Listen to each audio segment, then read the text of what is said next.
The windmills aren't turning. The windmills that these fools paid for. The fool is this country, because the people that have the windmills get massive subsidy, and they make a fortune on windmills that don't even work, and they don't produce anywhere near what they should be. And it's the worst, most expensive form of energy there is. And by the way, Europe is destroying itself with the stupid windmills they're putting all over their beautiful areas of most magnificent landscapes in the world, and they're just destroying.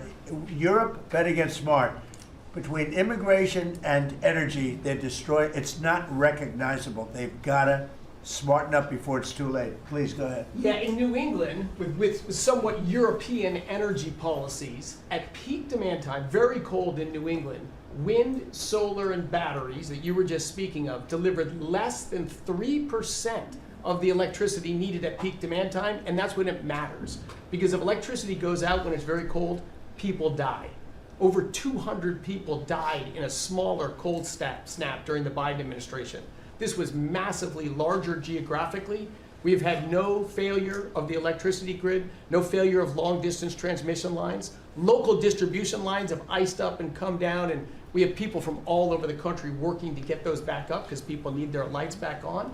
But your energy policies delivered just a dramatically different outcome for the American people. If we'd continued the Biden-era policies for one more year, continued to shut down coal plants, continued these crazy climate restrictions that wouldn't even let power plants run at maximum demand time, we hadn't liberated all the backup generators that are sitting there. We gave up an emergency approval. So a lot of those plants that were going to close, coal plants that were modern and good and threw up very little problem, and that were really powerful.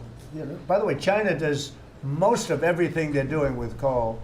Not that we want to copy anybody, but you know, they make the windmills, but they don't have a lot of wind farms. That's, somebody ought to look at that. How many wind farms do they have? Very, very few. They make them, they sell them, they make a fortune, but they don't use them. Jelajahi cara baru mendapatkan informasi. Download Metro TV Extend sekarang.